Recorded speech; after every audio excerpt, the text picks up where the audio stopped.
My daughter snatched a watch from my repair bench. She'd looked it up and thought it was worth $2,000, then slipped it onto her mother-in-law's wrist before a charity gala.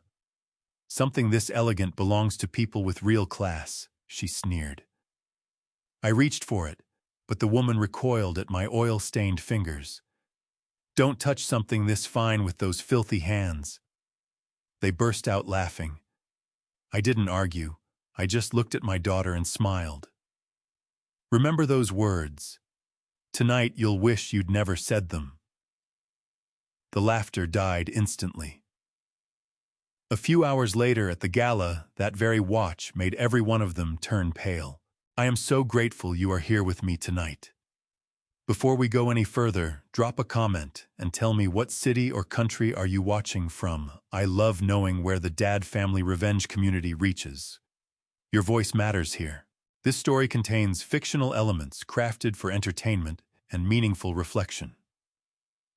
Any similarity to actual names or places is coincidental, but what this story has to say, I believe you will carry with you. My name is Walter Bennett. I am 63 years old, and my hands have never been clean. Not really. There is always something under the nails: machine oil, metal, dust, lubricant, that soap gets most of, but never quite all of. 42 years behind a repair bench will do that to a man. My shop sits at the end of a narrow block in Carroll Gardens, Brooklyn. Bennett Clock and Watch Repair. The sign above the door is the original one my father painted in 1981, the white letters gone slightly yellow at the edges. My wife Margaret used to say the shop breathed. She passed 6 years ago. Sometimes before I flip the sign from closed to open, I think she was right. I keep records the way my father kept records. 1 composition book per year, 42 of them in the cabinet behind my bench. Every watch, every clock, every movement that has passed through this shop: date, received, owner's name, serial number, fault work, performed, date, returned. Not because I anticipated needing them. Because a watchmaker who does not keep records is just a man with tools.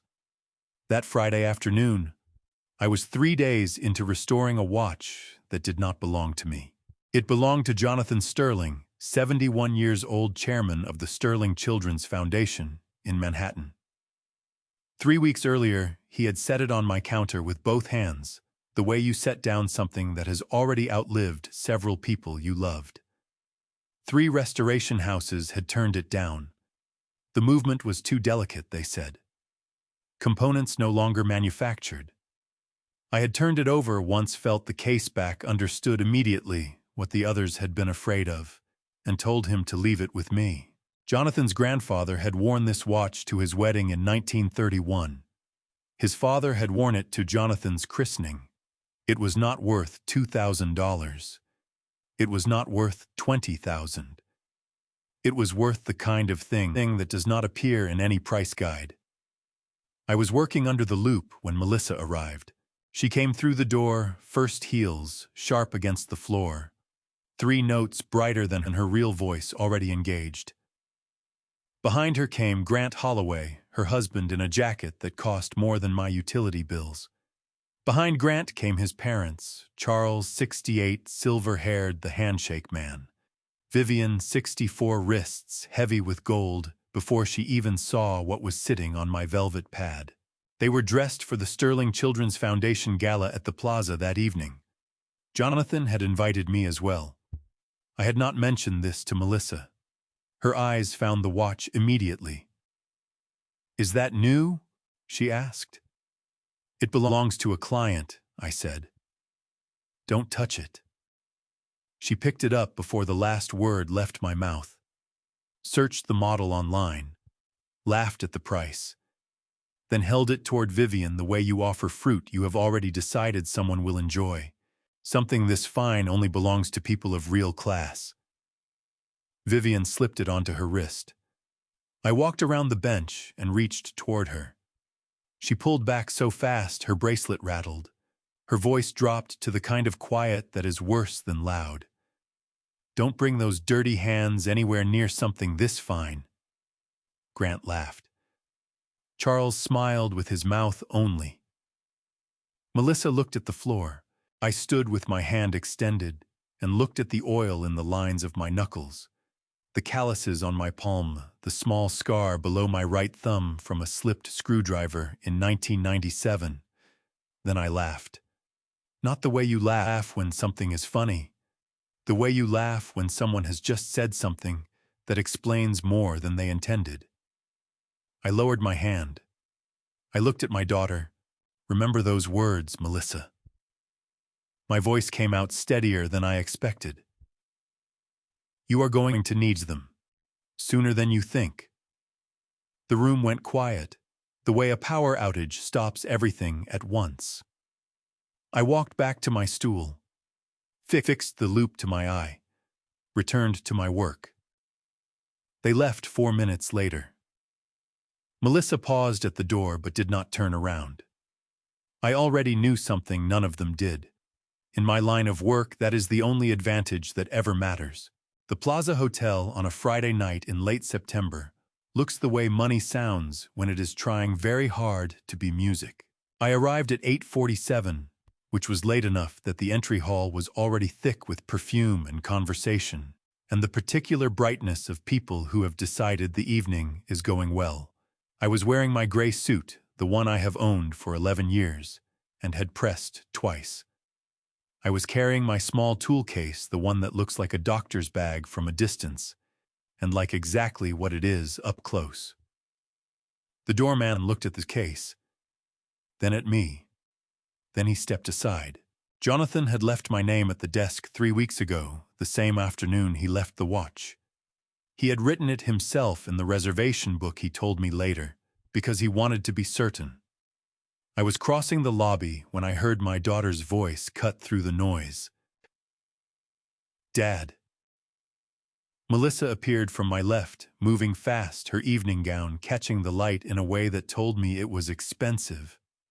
Her face was doing something complicated, the social smile straining at the edges, her eyes wide with something closer to alarm than surprise. What are you doing here? Someone invited me, I said. Before she could answer, Vivian Holloway materialized at her elbow. Vivian had a champagne glass in one hand and my client's watch on the other wrist, catching the chandelier light and throwing it back in small, satisfied pieces. She raised that wrist slightly deliberately, the way a person raises a trophy. Come to see what you can't afford, old man. I looked at the watch. Then I looked past her. Jonathan Sterling was crossing the room toward us. He moved the way men move when they have spent decades being the most important person present and have stopped needing to announce it. He was looking at me first, then at Vivian's wrist, and the warmth in his expression closed like a door swinging shut. He reached me and took my hand in both of his. Walter, I have been looking for you all evening." His voice was warm, but his eyes had gone somewhere else entirely, somewhere in the direction of Vivian's wrist. "But first I need to understand something." He turned to Vivian. His chin came up slightly. "That watch belonged to my father." His voice dropped to a register that required the people nearby to stop their conversations. "Would you like to explain to me how it ended up on your wrist?" Vivian's champagne glass tilted. A small wave of liquid moved toward the rim. Her mouth opened and produced nothing useful for several seconds. "Melissa said," she started. "I gave it to Walter for restoration." Jonathan did not raise his voice. He did not need to. "I did not give it to anyone else for any other purpose." Melissa's hand flew to her mouth. Her face went the color of the white tablecloths along the far wall. Grant appeared at her shoulder, assessed the situation in 1 second, and took a small step backward that I noted and filed away. Vivian pulled the watch from her wrist, with fingers that had started to shake. When she set it in my palm, she said very quietly that she had dropped it earlier in the evening, in the bathroom at their hotel. She had heard something she said, but the watch kept running, so she assumed it was fine. I brought the watch close to my ear and tilted it slowly. The sound from inside was wrong in a specific way. A rattle with a slight drag to it, the kind that tells an experienced ear exactly which component has shifted. I opened my case on a nearby side table. The room gave me space without my asking for it. In 9 minutes, I had identified a displaced rotor screw and stabilized the movement well enough to prevent further damage before I could do the full work at the bench. Jonathan watched me work. When I finished, he picked up the watch and held it for a moment, before setting it carefully in my case. "This is my father's watch," he said loudly enough for the nearest dozen people to hear every word. "And this is the only man I would ever trust with it."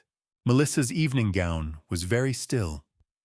Her hands were pressed together in front of her, the knuckles gone white, her jaw tight with the effort of keeping her expression composed.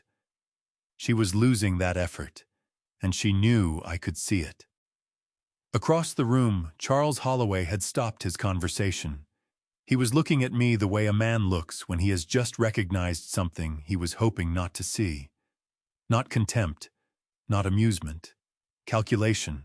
He had seen my hands before. Not tonight. Somewhere else years ago under different circumstances. I could see him searching for it, the memory just out of reach, and I watched the moment he found it. His jaw tightened, his glass stopped halfway to his lips. I closed my case. I thanked Jonathan. I walked toward the exit, and the room that had parted to give me space did not quite close behind me. Some doors once opened stay that way. The first one arrived on a Monday morning at 7:14. I know the exact time because I had just set my coffee cup down on the counter and picked up my phone to check the weather when the notification appeared. 1 star. The review had been posted 11 minutes earlier by an account called Watch Lover 1987. The text read, "Brought in my grandfather's Omega, got it back with scratches I never put there. This man is a fraud." I read it twice. Then I set the phone face down and drank my coffee. By 9 o'clock, there were 4 more. By noon, there were 11. By the time I locked the front door that evening, 23 separate reviews had appeared across 3 different platforms, each one a single star, each one describing a version of Walter Bennett that I did not recognize.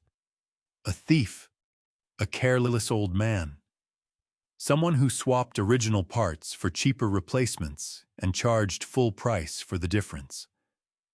One account created the previous Thursday I checked claimed I had sold a counterfeit movement to an elderly woman in Bay Ridge and then refused to answer her calls. The phone started ringing with cancellations the next morning. Mrs. Parrish called at 8 to say she would pick up her mantel clock without having the work done. A man named Douglas, whose pocket watch had been with me for 6 days, said he had heard some things and thought he should come by. He came by. He took the watch. He did not meet my eyes on the way out. I did not argue with any of them. I wrote each cancellation in my log the same way I write everything: date, time, name, reason given. The envelope arrived on Wednesday. It was cream-colored and heavy, the kind of envelope that announces itself before you open it. The return address read Morrison and Crane LLP with a Manhattan zip code I recognized as Midtown. Inside was a letter 2 pages printed on paper that felt like it cost more per sheet than I charged per hour. The letter informed me that I had, through negligence and possible malicious intent, caused damage to property belonging to clients of the Holloway family and their associates. It further informed me that any continued statements or actions that could be construed as damaging to the reputation of said family would result in immediate legal action. It was signed by a partner whose name I did not know. I read it once. I took a photograph of both pages with my phone. I put the letter back in its envelope and placed it in the filing drawer beneath my bench behind the folder marked Insurance, and in front of the folder marked Taxes. A cease and desist letter is not a court order. It carries no legal force by itself. Any attorney will tell you this. It is a piece of paper designed to make you feel as though the machinery of the law is already moving against you, when in reality, it is simply sitting in a waiting room, hands folded, hoping you will be frightened enough to do something useful on its behalf. I had read enough of them over the years. Customers occasionally brought disputes through my door to understand exactly what it was and exactly what it was not. What it was evidence. Evidence that Charles Holloway knew he had a problem and had decided that silencing me was the solution. I filed it accordingly. That evening, after the last cancellation call of the day, my phone rang again. I picked it up, expecting another one. It was Melissa. Dad. Her voice was tight in a way that told me she had been holding something back for several hours. I heard about the reviews. Word travels, I said. Are you okay? The question surprised me.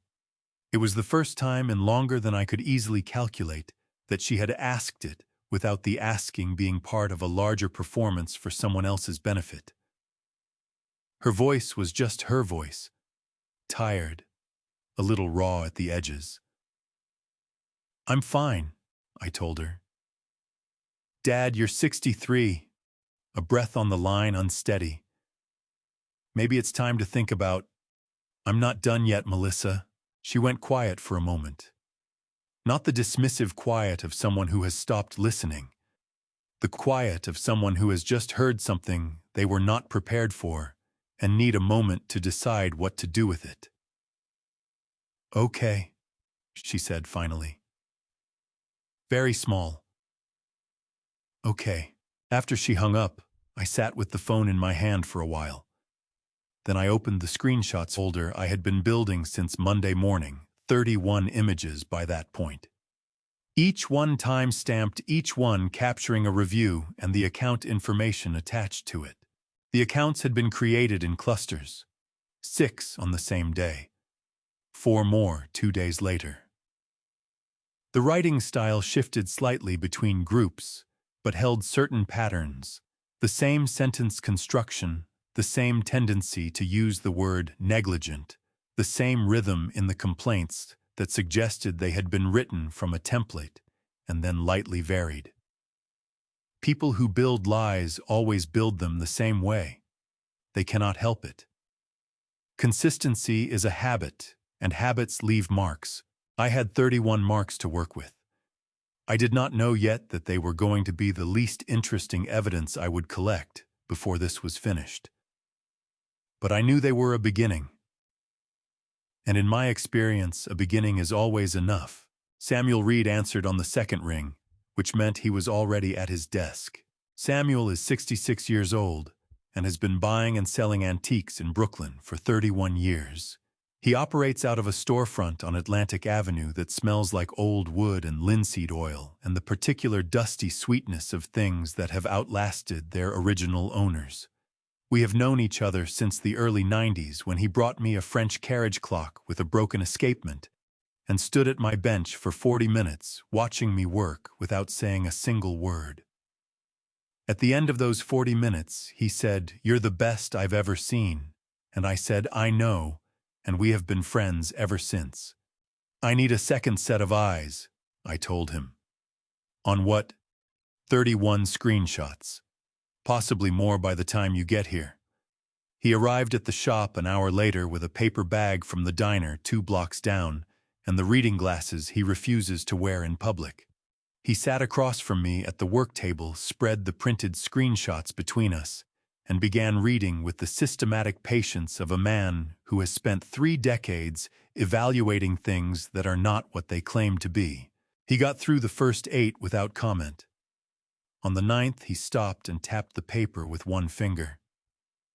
"This one says you damaged his Omega 3 months ago." Samuel looked up over his glasses, his eyebrows climbing his forehead. "Didn't you close for 2 weeks in July to go see your sister in Albuquerque?" "I did," I said. "July 7th through the 20th. Samuel set the page down. He picked up the next one. Then the next. His jaw tightened slowly the way it does when he is adding numbers that are not adding up correctly. "These 6, he said, pushing a group of pages toward me, were all posted within a 4-hour window on Sunday night. And these 4, another group, 2 days later, between 11 at night and 1 in the morning." He leaned back in his chair and crossed his arms. "Nobody leaves reviews at midnight, Walter. Not real ones. Real people leave reviews when they are angry, and angry people do not wait until midnight to do it. They do it the minute they get home." "Keep going," I said. He kept going. By the time he reached the bottom of the stack, his coffee had gone cold, and his reading glasses had been cleaned on his shirt twice, which is what Samuel does when something has genuinely irritated him. "Same sentence construction throughout," he said. "You see this phrase, quote, pattern of negligent behavior, end quote. It appears in 11 of the 31, word for word, 11 times." He tapped the stack with 2 fingers. This is not 11 angry customers who all happen to use the same phrase. This is one document that was copied and lightly edited. "I counted the same 11, I said. Samuel was quiet for a moment, turning his coffee cup in slow circles on the table. His eyes had gone to the middle distance, which meant he was running through his own mental catalog of names and associations, the way he does when something has connected to something else he already knows. "Ray Kowalski," he said. The name landed on the table between us like something set down carefully.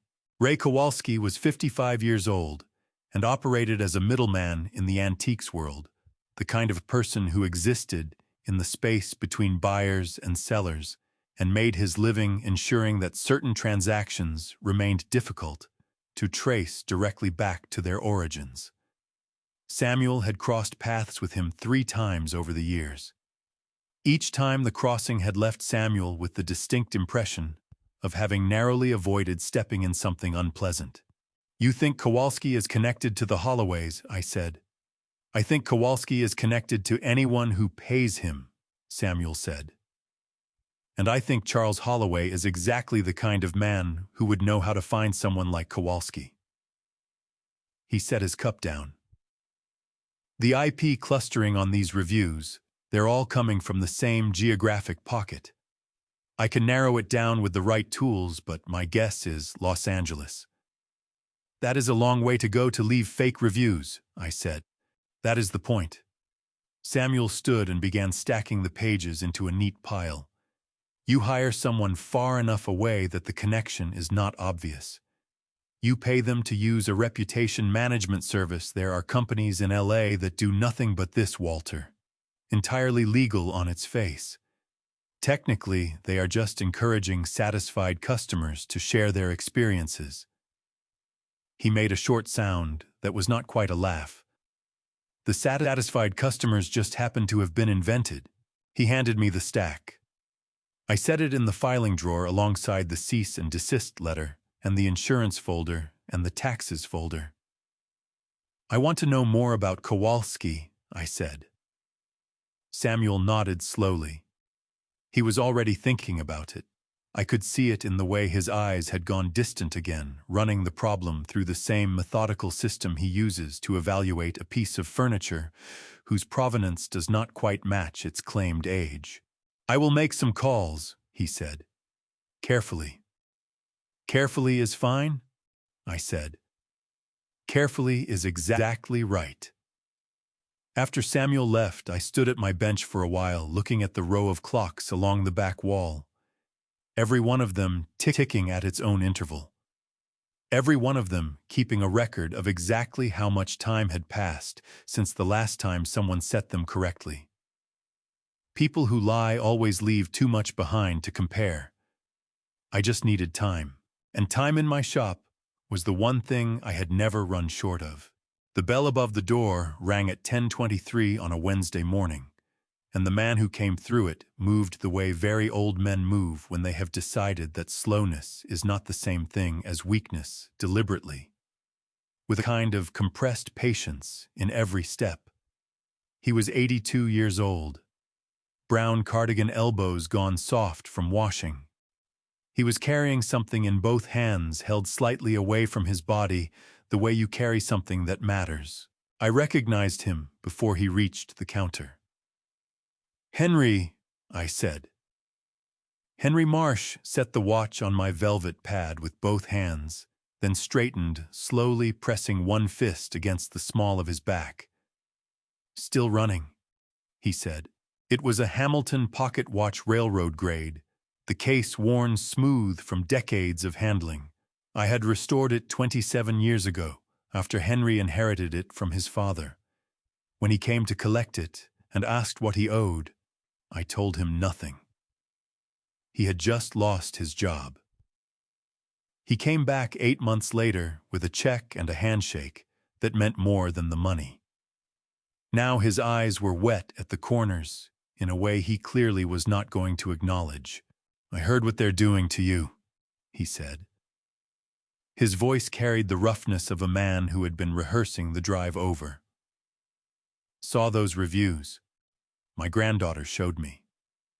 He pressed his lips together hard, his jaw tight with something that had been building for days. "Load of garbage, every word of it. Henry, don't you Henry me."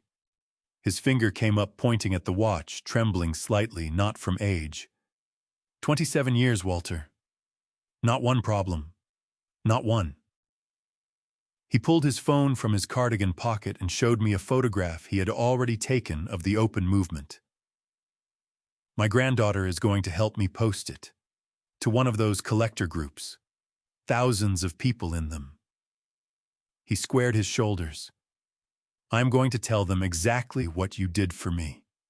Both times." I opened my mouth. He cut me off before the first word came out. "Do not tell me it is not necessary." His voice cracked on the last word, and he stopped, swallowed hard, and tried again. His fist came up against his chest and pressed there. "That watch is the last thing my father ever held. You gave it back to me. You gave it back to me twice." His jaw worked. "So you let me do this one thing." I closed my mouth. Henry nodded once sharply. The nod of a man who has won an argument he was not entirely certain he would win. He left 20 minutes later. The watch rode in his cardigan pocket, where it had lived for 27 years. By the next morning, the post had been shared 412 times. By the end of that week, I had lost count. A man in Hoboken posted a Rolex Submariner I had restored 19 years ago. A woman in Philadelphia photographed a Swiss dress watch her grandmother had brought from Europe. A retired schoolteacher from Staten Island mailed me a handwritten letter, actual paper, actual envelope, saying she had lit a candle in church for me when she heard what was happening. I read that letter 3 times. Samuel called Thursday evening. "Charles Holloway paid someone to bury 42 years of your work under 31 fake reviews," he said. "Instead, 42 years of your work just introduced itself to 30,000 collectors. He handed you the best advertisement you have ever had, Walter. He paid for it himself." I looked at the Hamilton on my velvet pad. Henry had driven 40 minutes each way, just to give me a reason to keep it a few days. "People who do not understand what they are dealing with," I said, "always make the same mistakes." Samuel laughed. Full and real. I turned off the work lamp and sat in the near dark with nothing but the ticking around me. Somewhere across the city, Charles Holloway was understanding for the first time that the tide had changed direction. I did not feel triumphant. I felt like a man who has just confirmed that his tools are in good order before the real work begins. Before I show you what I found inside that old notebook, and I promise you this changes everything, type notebook in the comments right now, so I know you are still with me. Every single comment means the world. And a quick note, the story continuing from here contains some fictional elements woven in for storytelling and reflection. It may not reflect any specific events, and if that is not the kind of content you are looking for, this is a perfectly fine place to step away. No judgment at all. The notebooks live in a cabinet behind my bench. There are 42 of them. One per year, starting in 1983, each one a standard composition book with a black and white marbled cover, each one filled front to back in my handwriting. Tight, small, the kind of handwriting that develops when you spend decades working in margins too narrow for anything larger. Every watch, every clock, every movement that has come through this shop has its own entry. Date received, owner's name, serial number if there is one, description of the fault, work performed, parts replaced, date returned. I did not start keeping the notebooks because I anticipated needing them someday. I started keeping them because my father kept them and his father before him, and it seemed to me that a craftsman who does not document his work is just guessing at his own history. I had set it to apprentices for years in different rooms in different ways. The meaning was always the same: the work is only as good as the record of it. I pulled the 2007 notebook on a Tuesday afternoon in the second week of October. I was not looking for anything specific. Samuel had suggested after the Kowalski conversation that I go back through my records for anything that might connect to the names and pieces we had been tracking. It was the kind of suggestion that sounds straightforward until you are actually sitting in front of 42 composition books and trying to decide where to start. I started in 2007 because Samuel had mentioned a Swiss movement that Kowalski had moved through his network around that period. I opened the notebook to January and began reading. It took me 40 minutes to find it. The entry was dated March 14th. The piece was a Patek Philippe pocket watch, 18-karat gold case, the movement a caliber that had not been manufactured since the 1960s. The owner was a man named Gerald Ashworth, address listed as Harrisburg, Pennsylvania. I had received the watch on a Wednesday and returned it on the following Monday after replacing a worn click spring and cleaning the movement. Gerald Ashworth had paid in check. I still had the check stub in the envelope I keep clipped to the back cover of each year's notebook. The serial number was listed in my entry, as it always is. I went to my computer and opened the browser. I found the Soho Gallery listing in 4 minutes. It had been up for 6 weeks, long enough to have been indexed properly, not long enough to have sold. The listing described a Patek Philippe pocket watch in exceptional condition, the movement recently serviced, with documentation confirming its authenticity. The asking price was $47,000. I looked at the serial number in the listing. Then I looked at the serial number in my notebook. They were identical. Every digit, every letter.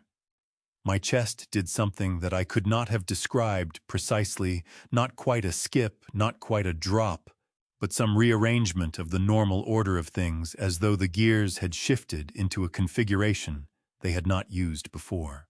I picked up the phone and called the number I had for Gerald Ashworth in Harrisburg. It was an old number from 2007, and I fully expected it to be disconnected. A man answered on the third ring. "Is this Gerald Ashworth?" I asked. "Gerald passed in 2014, the man said. His voice was careful, the way voices get when a stranger calls asking for someone who is gone. "This is his son Robert." "Who is this?" I told him who I was. I told him I had serviced a pocket watch for his father in 2007 and that I was trying to verify some information about it. There was a pause on the line. "The Patek," Robert Ashworth said. The careful quality left his voice, and something harder moved in to replace it. "Yeah, I know exactly which watch you mean. Does your family still have it?" I asked, though by then I already understood what the answer was going to be. Robert Ashworth let out a breath that carried about 10 years of frustration in it. "No," he said. "It went missing in 2011, along with a few other pieces from my father's collection. There was a storage situation. I'd rather not get into the details, but the short version is that several items disappeared, and we were never able to establish exactly how." His voice tightened. "We filed a report at the time. I still have the case number if you need it." "I may need it," I said. "I will call you back." I set the phone down on my bench. Outside, a delivery truck rumbled past on the street. A sparrow landed on the windowsill, looked in at me for a moment, and flew away. The clocks ticked. I sat with the open notebook in front of me, and the listing still pulled up on the computer screen, and I looked at both of them for a long time. Two numbers. One from 2007 written in my hand in ink in a composition book that had been sitting in my cabinet ever since. One from a gallery on the other side of the river asking $47,000 for something that had been taken from a family in Harrisburg and had traveled through channels I could not yet fully see to a shelf in Soho. I picked up the phone again and called Samuel. "I need you to listen to something," I said when he answered. I read him the serial number from the notebook. Then I read him the serial number from the listing. Samuel was quiet for a moment that stretched longer than his usual pauses. "Walter," he said. His voice had gone to the careful register he uses when he is looking at something that has just become significantly more serious than he expected. "How many of those notebooks do you have?" "Sachustitu," I said. Another pause. "I think," Samuel said slowly, "that we need to start pulling on more threads." I looked at the row of composition books in the cabinet behind my bench. 42 years of records. Every number written down. Every name. Every piece. He had built 30 years of careful distance between himself and every transaction. What he had never built was a defense against someone who simply wrote everything down. I was turning off the work lamp when I heard the knock. Not the front door, the back. 3 taps, quiet and uncertain, the kind of knock that is not sure it wants to be answered. I opened it. Melissa was standing in the alley with her arms crossed over her chest. Not from cold, but from the habit of a woman who has spent years making herself smaller in doorways. Jeans, gray sweater, hair pulled back with nothing to do with presentation. Her eyes were red at the rims, and her mascara had done what mascara does when someone has been crying in a car for longer than they planned. "I didn't want to come in the front," she said. Her voice was stripped of the 3 extra notes it usually carried. "I didn't want anyone to see." I stepped back and let her in. She stood in the middle of the workroom, looking around at the benches and cabinets and clocks, the way someone looks at a room they have not been inside in years, but whose dimensions they still remember in their body. She had done her homework here as a child. She had asked me once at 7 years old why all the clocks had to tick at different speeds. "Because they are each keeping their own time," I had told her. "Not anyone else's." She sat down in the client chair and pressed both hands flat against her thighs. Her jaw was working the way it does when something has gotten too large to hold any longer. "Grant asked me to take photos," she said. She looked at the floor when she said it. "The way you say something you have been rehearsing all day and are still not ready to actually say. At parties, dinners, charity events, anywhere we were invited where people had nice things." Her hands pressed harder. "He said he was looking for pieces to invest in. He made it sound like homework, like we were being smart." "How long?" I asked. 2 years. Thin and flat. "Maybe longer." I didn't keep track because I didn't think there was anything to keep track of. Her shoulders pulled inward. "I thought I was helping him."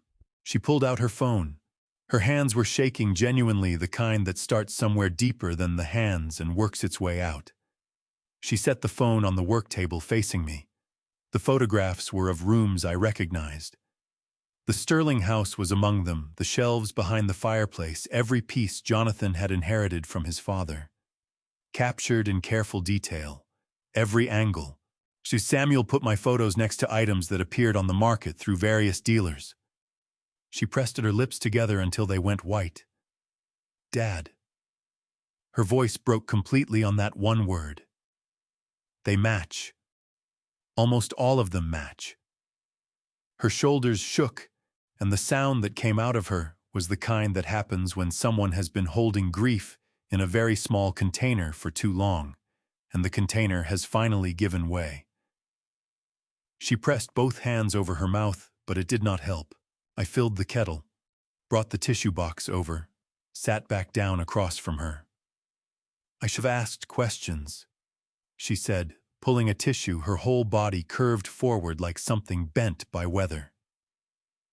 He always had an explanation, and I always wanted to believe it. That is not the same as being stupid, I said. She looked up, eyes swollen, face blotchy. She looked less like the woman who had stood here 3 weeks ago in an evening gown, and more like the 7-year-old, with her feet swinging from the tall stool. I didn't know, Dad. Her voice dropped to almost nothing. I swear to you I didn't know. I know you didn't, I said. I set a cup of tea in front of her. She wrapped both hands around it. What do I do? She asked. Right now, nothing. Go home. Act normal. Don't tell Grant you came here. I held her gaze. Can you do that? Her jaw tightened. Her chin came up. I saw something move through her face, the same stubborn set Margaret used to get when she had decided something. Yes, she said. I can do that. She left through the back door 20 minutes later. She had not done anything wrong. That was the part that made it hardest to sit with. Grant had not just used my daughter. He had turned her into something she would never have agreed to be. That changed the weight of everything I was carrying, and I had already been carrying quite a lot. Samuel called at 7:40 on a Thursday morning. Samuel does not call before 9 unless something has moved. I set down my coffee and listened. I have something, he said. Come to the shop. I arrived at Atlantic Avenue 40 minutes later. He was already behind his counter with the reading glasses on and a jeweler's loupe in his hand. He did not look up. He pointed at the stool on the customer side. Sit, he said. On the counter between us was a watch. Swiss dress watch, yellow gold cream dial, with applied hour markers carrying the particular warmth of original lacquer. The kind of piece that looks simple until you understand that simplicity at this level costs considerably more than complexity. Kowalski, I asked. 5 days to reach him without making it obvious I was reaching him, Samuel said. 3 intermediaries, $900. He set the loop down. Open it. He slid the watch across with a case knife. I picked it up, weight right, fit right, found the groove along the case back, and worked the knife in carefully. The back swung open. I brought it close to my eye. The movement was hand-wound Geneva style, the beveling done by hand. 18 jewels. Clean pivots. Someone who knew what they were doing had serviced it recently. And there, on the inner surface of the balance bridge, in an area not visible without a loop, was a mark. 4 millimeters. Shaped like the letter B, scratched at the specific angle my wrist naturally falls to when I make a mark. I have been making marks at that angle for 18 years. My throat tightened, not from fear, from the particular sensation of finding something you placed somewhere long ago and discovering it has traveled much farther than it should have. That is my mark, I said. I know, Samuel said. Keep looking. I found the serial number plate on the pillar plate near the barrel bridge. Something was wrong with it. 3 digits had a slightly different depth, a marginally different spacing, a texture under the loop that did not match the others. Someone had milled away part of the original number and re-engraved new digits in its place. Careful work. Careful enough that a casual inspection would miss it entirely. But I am not a casual inspector, and neither is Samuel, and whoever did this had not anticipated the watch ending up in front of either of us. Criminal possession of stolen property, I said. In New York, that charge requires knowing possession of stolen property. You do not alter a serial number on a watch you believe you acquired legitimately. You alter it because you know or strongly suspect where it actually came from. I already started reconstructing the original number, Samuel said. He pushed a notepad toward me. 3 of the 5 missing digits, enough to search. I looked at the partial number. Something stirred in the back of my memory, the half-formed recognition that comes before the full memory arrives, like hearing a song from too far away to name it. 1998, I said. A family in Harrisburg, not the Ashworths. Different family. I would have to pull the notebook. Pull it, Samuel said. I will. I set the watch down. But first someone tried to erase this watch's history. They ground away the number, scraped the case back. They did not know I had written part of that history myself, 18 years ago, in a composition book in my cabinet.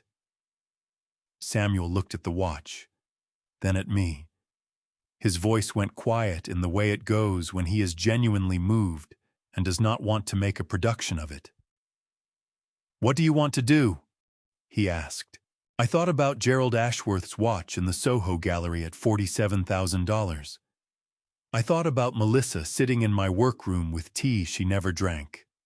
I thought about Robert Ashworth on the phone from Harrisburg with 10 years of frustration in one breath. We are still collecting, I said. We do not move yet. Samuel nodded. He turned the watch over once more, looking at the milled serial through the loop. He thought he was erasing a record, Samuel said. He was, I said. Just not mine. I drove back to Carroll Gardens with the image of that small letter B fixed in my mind, scratched into a bridge plate 18 years ago by a wrist that did not know it was signing something that would matter this much later. Patience is a skill. I had been practicing it for 42 years. I had a system for closing up.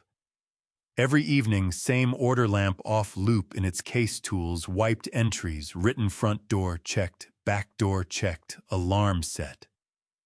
42 years of the same sequence. Margaret used to say, I closed the shop the way other men said their prayers, not because I had to, but because the repetition itself meant something. That Thursday, I was wiping down the work surface when I heard a car pull up outside. Not parking. Stopping. There is a difference. Parking has a settling quality engine winding down someone gathering their things. Stopping is sharper. The engine cuts and nothing follows. I set the cloth down. The phone was in my jacket pocket. I opened the voice memo application and set it face down on the counter near the register. New York is a one-party consent state. A person may legally record any conversation they are part of without informing the other parties. I had known this for 11 years, since a supplier dispute taught me it was worth knowing. The application was running by the time the front door opened. Grant Holloway did not knock. He still had the key Melissa had given him 2 Christmases ago when I let them store furniture here during a renovation. I had not asked for it back. I had not needed to until now. He came in fast, the way men come in when they have been sitting in a car, working themselves up, and have finally run out of patience for the sitting. Dark jacket, collarless shirt. His jaw was set, and his eyes were running on adrenaline and not much else. He stopped on the other side of the counter. "We need to talk," he said. "All right," I said. Both hands came flat on the counter.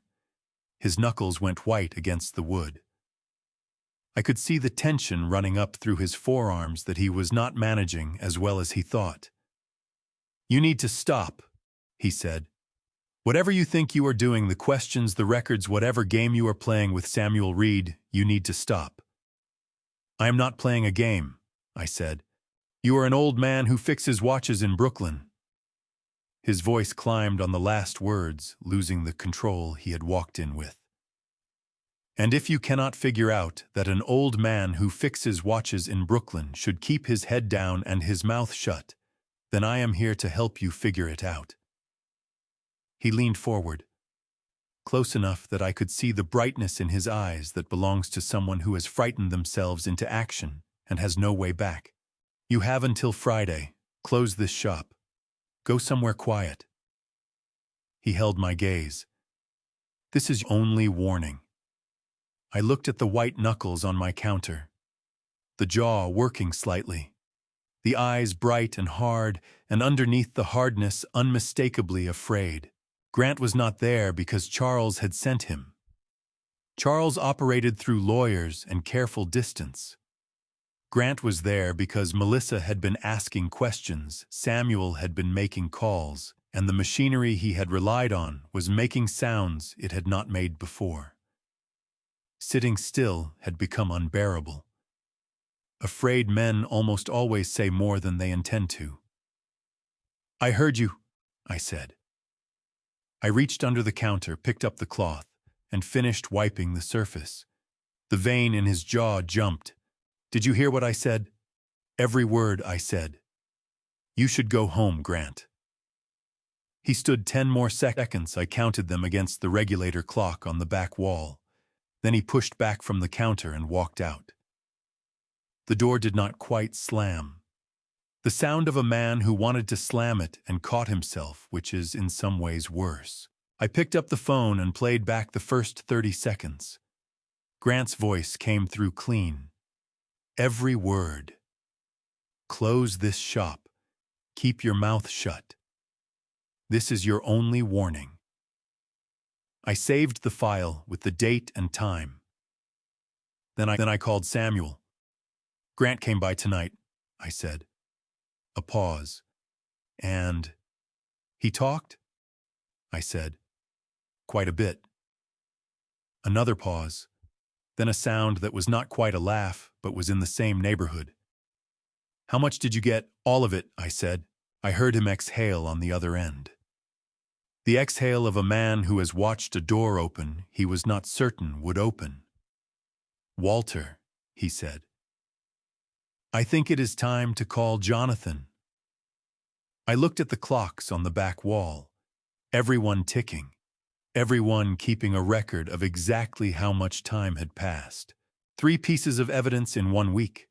A notebook, a milled serial number, a recording of a man who had driven across the river to tell me to disappear and said it clearly enough that no one who heard it would need it explained.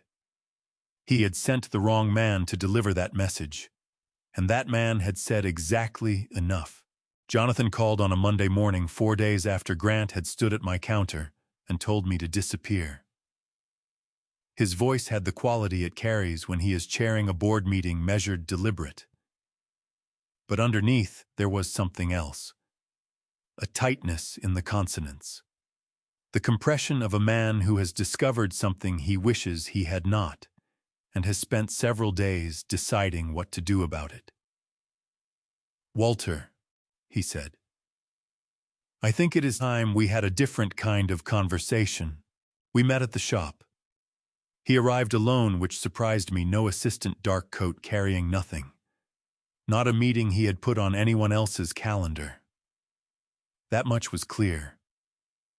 He sat in the client chair and told me what he had found. 3 weeks earlier, a French ormolu mantel clock consigned to his foundation's gala had been flagged by a trusted conservator. The movement and the case were not from the same period. Someone had married a later movement to an earlier case to create the appearance of a rarer, more valuable antique. The consignor traced back through 2 intermediaries to a name connected to Charles Holloway. "I made some calls," Jonathan said. His jaw tightened. "And then a call I should have made sooner. The FBI has an art crime team. They handle stolen cultural property, fraudulent provenance, interstate trafficking. I spoke with them last week. They were already aware of patterns in the New York and Los Angeles markets. They were interested in what I had to say." "And now?" I asked. "They would like to speak with you." Special Agent Karen Okafor arrived 2 hours later.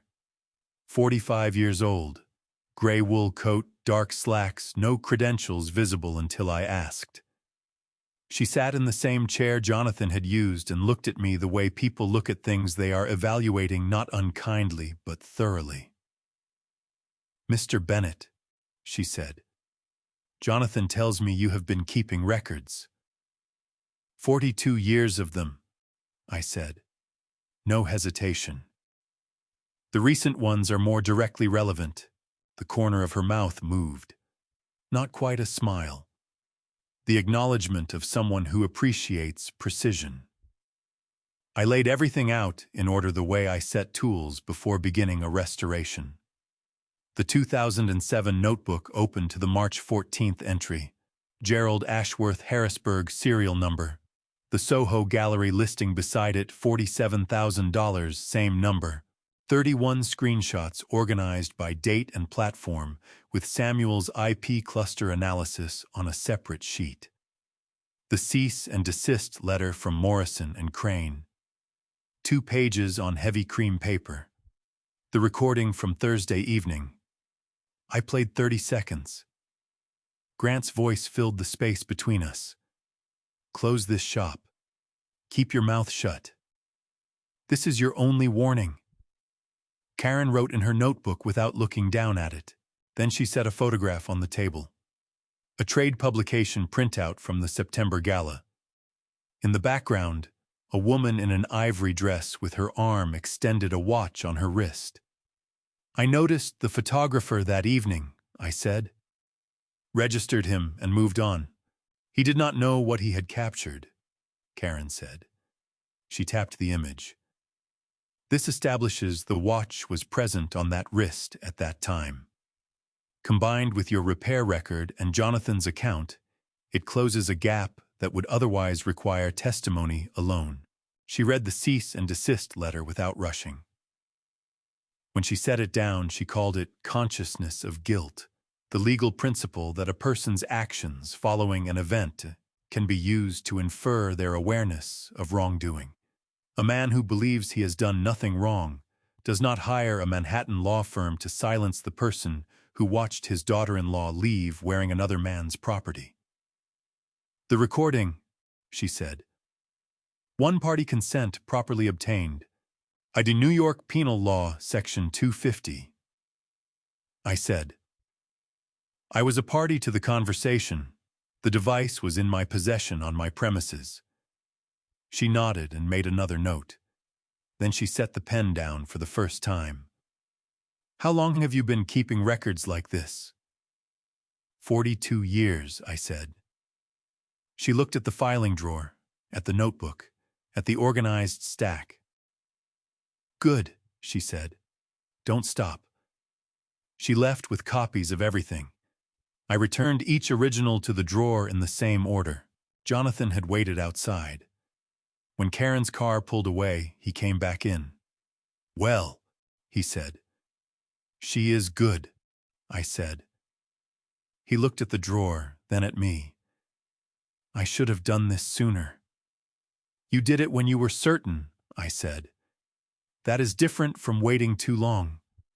After he left, I sat at my bench and thought about Charles Holloway, somewhere across this city, who did not yet know the conversation had changed rooms. The investigation had moved into a place where the rules were different, and the people enforcing them carried credentials and kept their own thorough records. The clocks did not notice. They never do. Samuel called on a Wednesday afternoon and used a tone I had not heard from him before. Not urgent, not excited, something more careful than either. The tone of a man holding a fragile thing and not entirely sure how to set it down without breaking it. "Walter," he said, "I have someone who wants to talk to you. She called me first. I think you should hear her out." "Who?" I asked. A pause, longer than his usual ones. "Vivian Holloway," he said. I set my loop down and looked at the Vienna regulator on the far wall, 19 years, 4 seconds per month, and I let the ticking fill the space, while I thought about what it meant that Vivian Holloway had called Samuel Reed instead of calling me directly or calling no one at all. She had gone sideways to someone adjacent. That is what people do when they want a conversation but are not ready to have it with the person it is actually about. It meant she was frightened, and it meant she was not so frightened that she had gone to Charles. "Bring her," I said. They arrived at 6. Samuel came in first. Vivian followed 2 steps behind, and I almost did not recognize her. Not because she looked different in a dramatic way, because she looked reduced. The woman who had pulled her arm back from my reach at the gala ivory dress champagne glass. Deliberate wrist had occupied space the way certain people do, as though the air around them is partly theirs.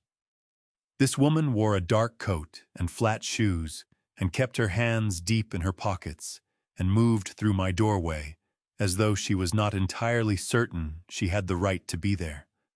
The rings were gone. The bracelet, the particular heaviness of gold I had seen on her wrists every time before. She sat in the client chair.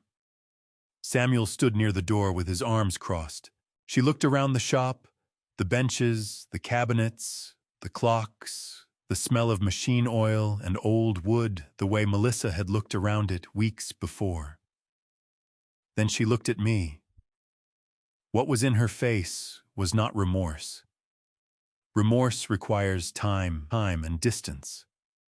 What was there was raw, the specific nauseating look of a person who has just discovered that the floor they have been standing on for a long time is not what they believed it to be.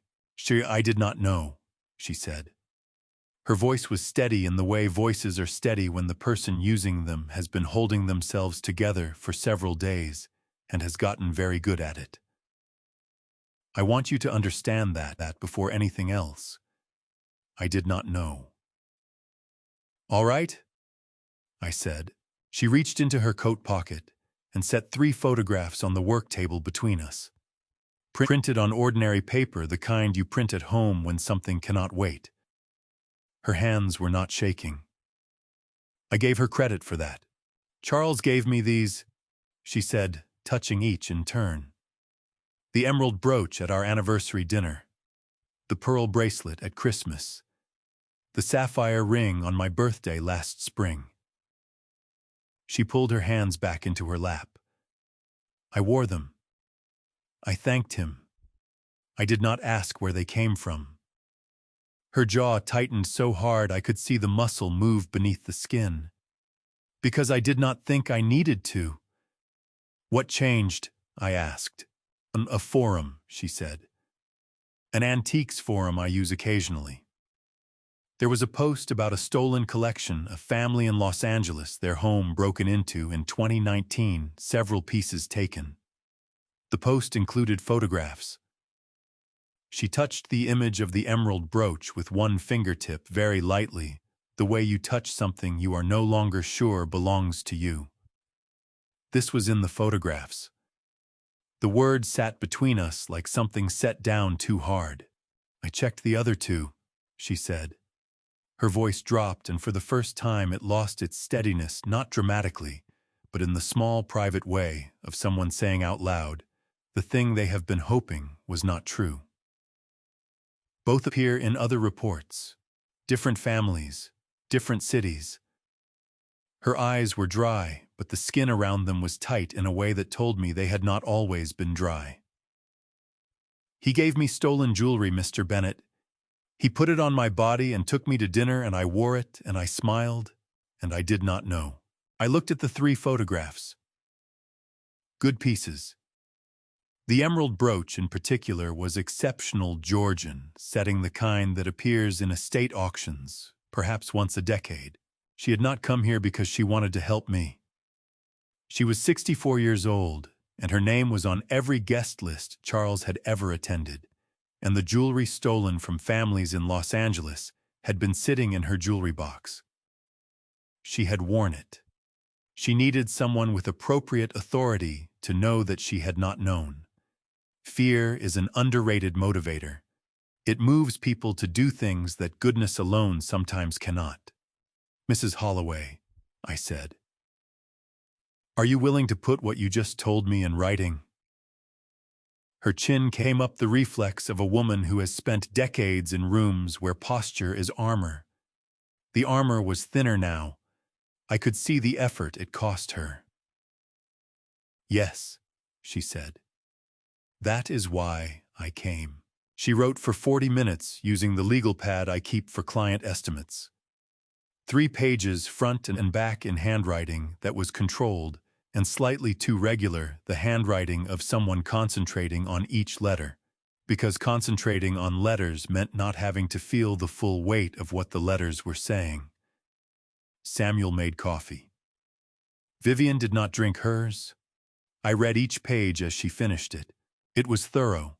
Dates, occasions, names of events, the forum linked the date she had seen it, the other families she could recall. When she signed the bottom of the 3rd page, I told Samuel to drive her home. At the door, she paused and turned back. "The watch," she said. "At the gala.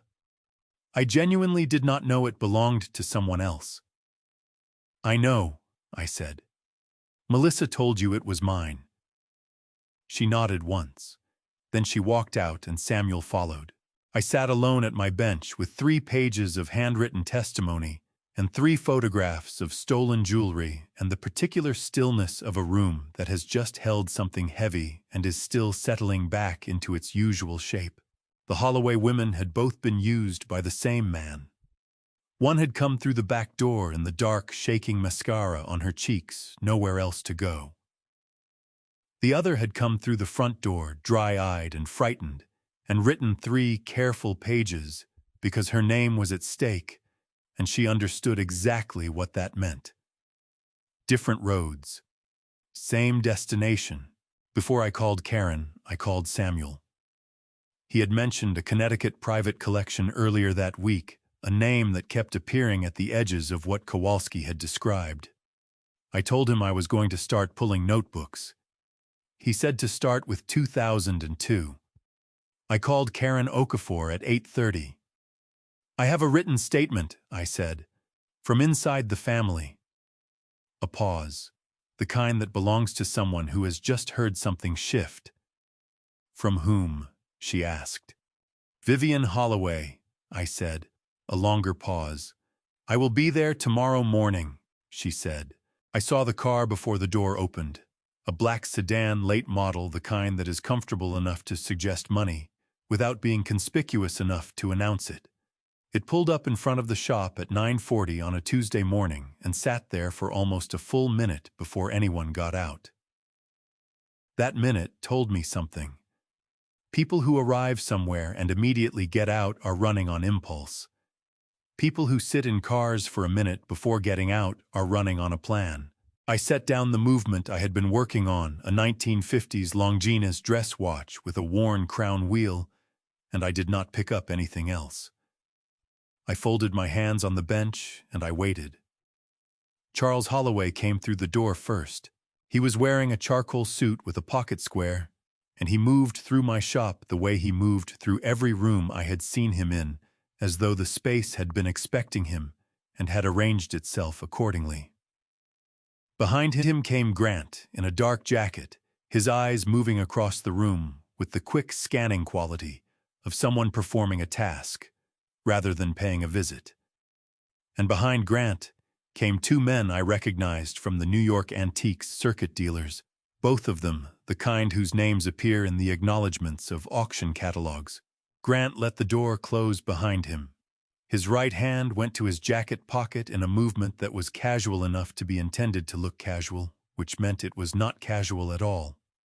I registered the slight rectangular outline against the fabric, a phone positioned for the camera to face outward. I looked at Grant's pocket for exactly long enough to register it, and then I looked away. Charles crossed to my counter and set a watch on it. It was extraordinary. I knew that before I touched it, the case proportions, the way the dial sat within the bezel, the particular depth of the enamel work. A pocket watch.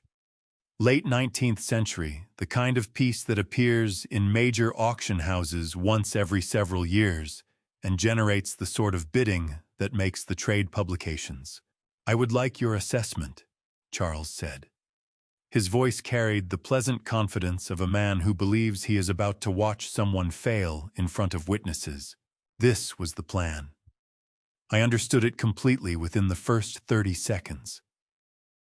Charles would present a piece significant enough that any serious evaluation would require extended handling and comment. Grant would film the evaluation. And at some point, through a misidentification, an incorrect date attribution, a terminology error, I would demonstrate on camera that my expertise was not what the past weeks had suggested. The video would be edited and distributed, and the narrative of Walter Bennett as a fraud would have something real to build itself around. It was a reasonable plan. It would have worked on almost anyone. I picked up the watch. The weight was right. The feel of the case in my hand was right. I turned it over and examined the case back without opening it, running my thumb along the seam, feeling the slight irregularities that accumulate on a piece over a century of handling. And then I recognized it. Not the model, the specific watch. The particular distribution of wear along the left edge of the case. The infinitesimal dent near the crown that had been there when I received it, and was still there now. The way the hinge of the case back had been repaired at some point in the past, not by me, by someone who had used a fraction too much solder, and left a barely perceptible ridge that you would never see without a loop, and would never feel without knowing it was there. 23 years. That is how long it had been since this watch had sat on my bench. I did not say any of this. Instead, I turned the watch over in my hands again slowly, and I looked up at Charles with the expression of a man who is genuinely impressed and would very much like to learn more. "This is remarkable," I said. My voice came out with the particular warmth of honest admiration, because the watch was remarkable and performing enthusiasm I did not feel would have been unnecessary. "Could you tell me more about its provenance, where it came from, how it passed through different hands?" I tilted it toward the light. "I would genuinely like to understand more about a piece like this from someone with your depth of knowledge." Charles straightened slightly. The movement was small and involuntary, the physical response of a man whose ego has just been addressed directly. "It came through a private collection in Connecticut," he said. "Assembled over several decades by a family with significant European connections. The piece itself has documentation going back to its original manufacture." He was warming to the subject. I could hear it in the way his cadence shifted, becoming more expansive, more detailed. "The enamel work on the dial is Geneva school, identifiable by the specific technique used for the border detailing. The movement is a high-grade caliber that was produced in very limited numbers for private clients of the manufacturer." He kept going. Grant's phone was still in his jacket pocket, and I could see from the slight angle of Grant's body that he was keeping it oriented toward me. Every word Charles was saying was going into that recording. Every word. After approximately 2 minutes, I set the watch down on the velvet pad I keep on the counter for client pieces. I reached under the bench and brought up the 2002 notebook, the one I had pulled that morning before the shop opened. Samuel had mentioned a Connecticut collection the evening before. One name, one state. That was enough to know where to start looking. I opened it to a page I had marked with a slip of paper. 23 years ago, I said, I restored this watch. The room changed. Not dramatically, not all at once. The way a room changes when the temperature drops 2 degrees, you do not feel the specific moment of change, only the difference between before and after. Charles's expression did not collapse. He was too practiced for that. But something moved behind it, behind the pleasant confidence, something that had not been there a moment ago, something that was working very hard to find the correct response, and coming up slightly short. That is not possible, he said. His voice was still level. This piece has been in a private collection. I have the entry, I said. I turned the notebook so the page faced him. Date, description, serial number, owner's name. I also have the contact information for the owner. I looked up.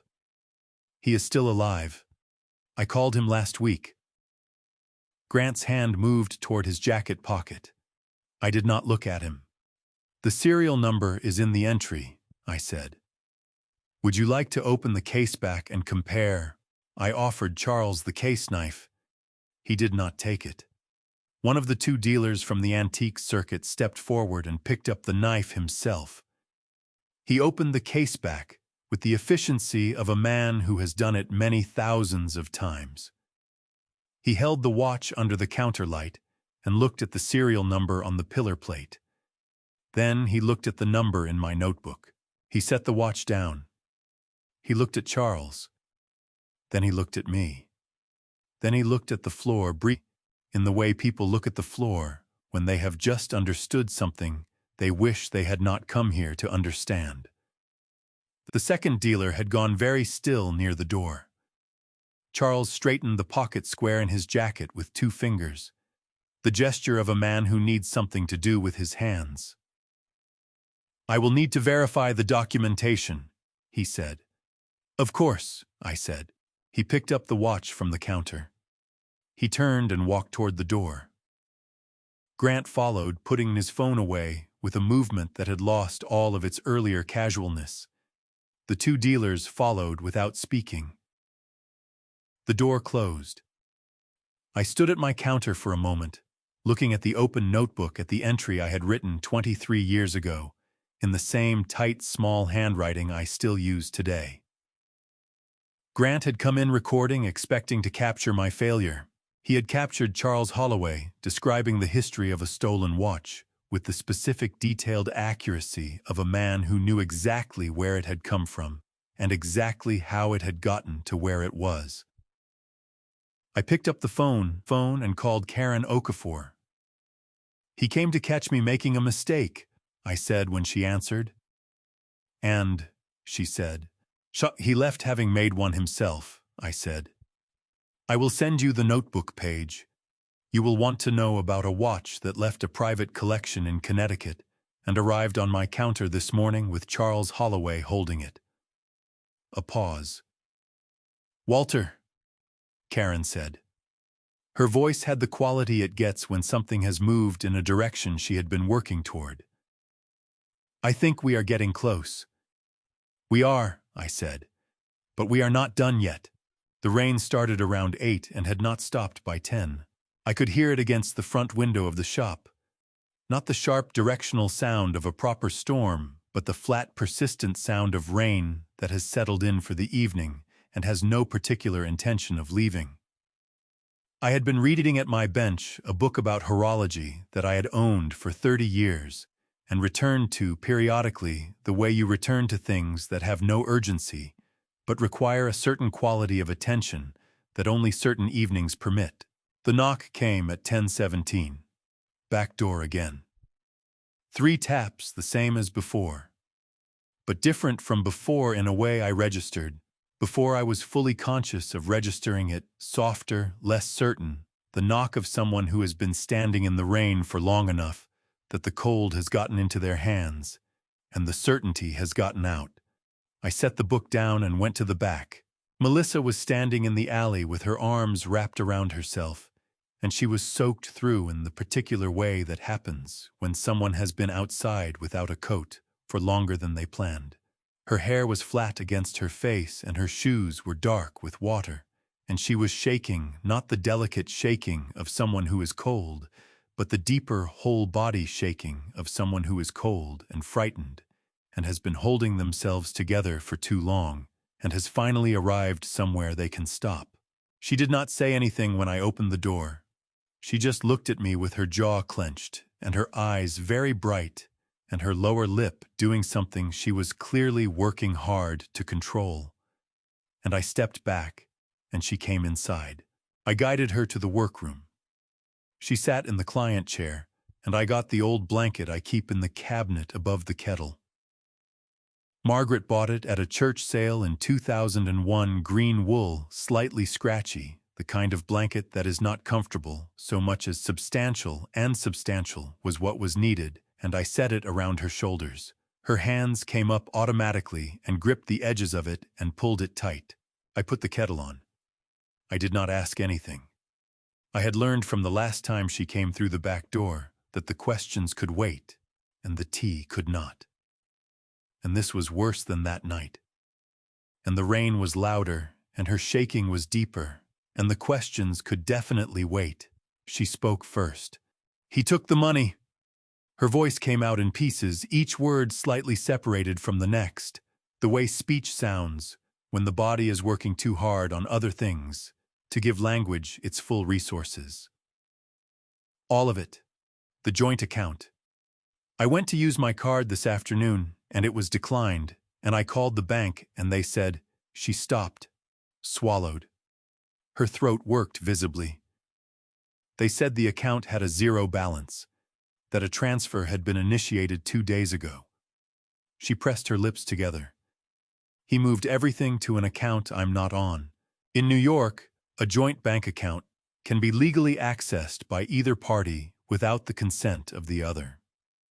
One party can withdraw the full balance, transfer it to a separate account, and leave the joint account empty. It is legal in the narrowest sense. The bank cannot prevent it. But under New York Family Court Act Section 812, it constitutes a form of financial abuse within a domestic relationship, and it is the kind of action that courts consider carefully in separation proceedings. I did not say any of this to Melissa. She did not need the legal framework. She needed the blanket and the tea. "I don't have my car," she said. Her voice was steadying very slightly, degree by degree. "I took the subway, and then I walked because I wasn't thinking about the rain." She looked down at her soaked shoes. Her feet were visibly wet even through the leather. "I didn't know where else to go." The kettle clicked off. I poured 2 cups and set one in front of her. She wrapped both hands around it, and I watched some of the shaking begin to subside, not from the warmth yet but from the act of having something to hold. "Did you take anything with you?" I asked. "Documents? Anything with your name on it?" She shook her head. Then she stopped, reached into the pocket of her jeans, still damp, and pulled out a folded piece of paper, slightly wet at the edges, but intact. She set it on the work table. It was a bank statement, printed that afternoon before the card had stopped working. It showed the account balance as of 3 days prior, $41,000 and some dollars, and the account holder names Grant R. Holloway and Melissa A. Holloway. "I printed it before I left," she said. "I don't know why. I thought I should have something." 42 years of notebooks had apparently made an impression. I took the bank statement and placed it in a clear plastic sleeve from the cabinet where I keep archival materials for delicate documents. I labeled it with the date and set it in the filing drawer behind the folder that now held Karen Okafor's copies of everything else. Melissa watched me do this. Something in her expression shifted, not relief, not exactly, but the particular look of someone who has just watched a competent person take hold of a situation and realized they do not have to manage it alone anymore.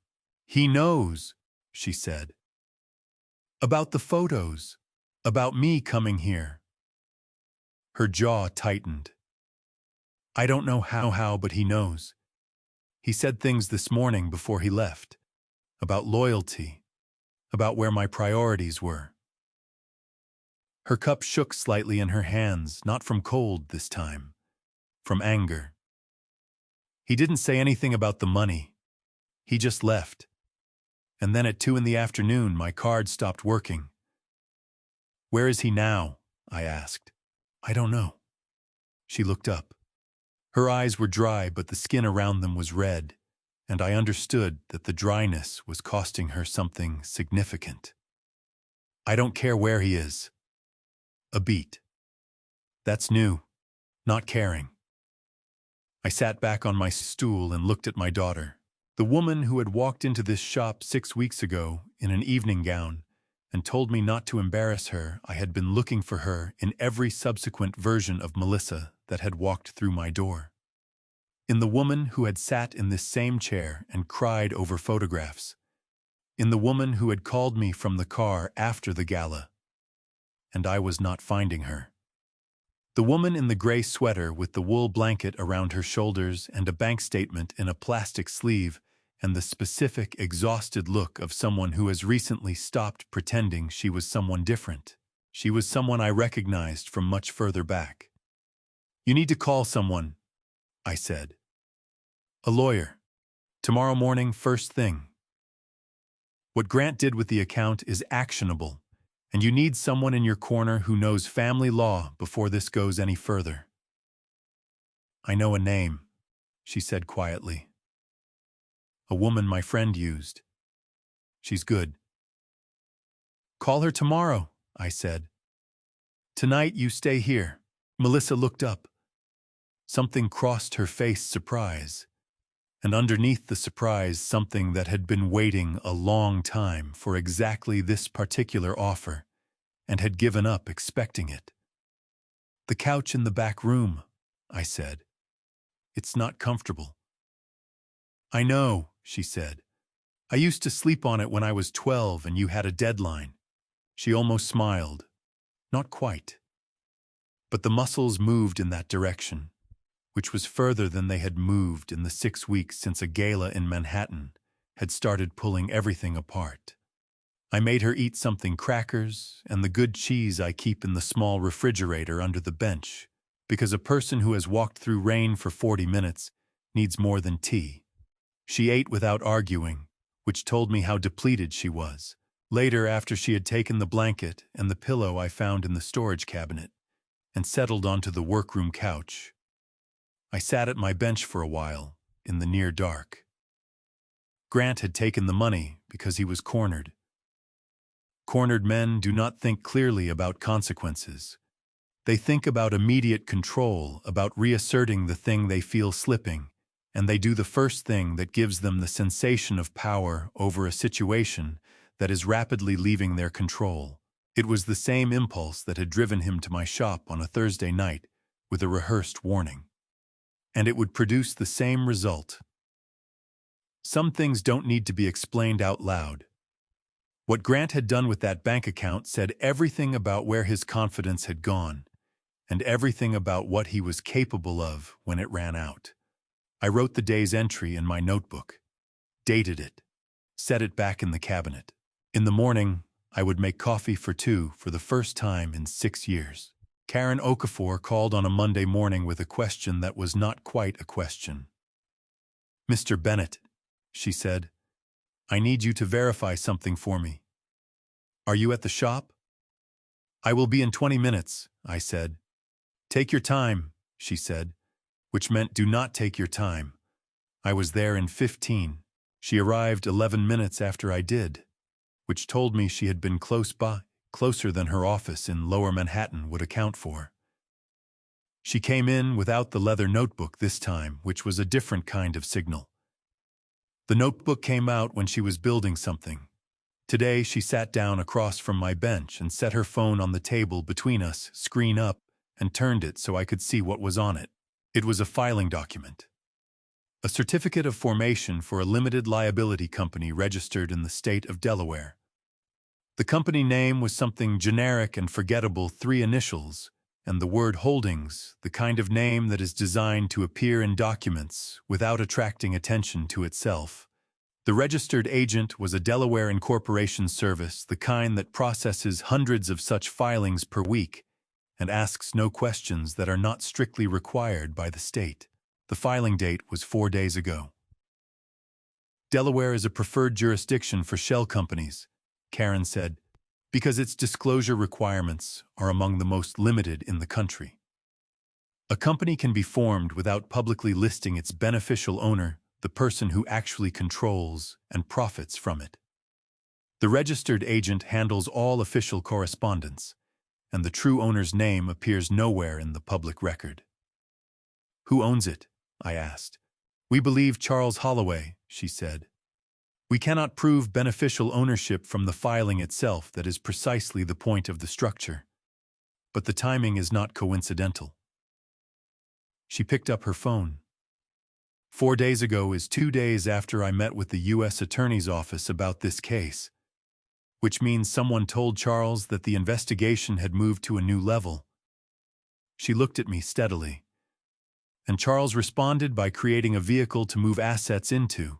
Under federal law, she explained, transferring assets with the intent to obstruct a federal investigation constitutes obstruction of justice under Title 18 United States Code, Section 1512.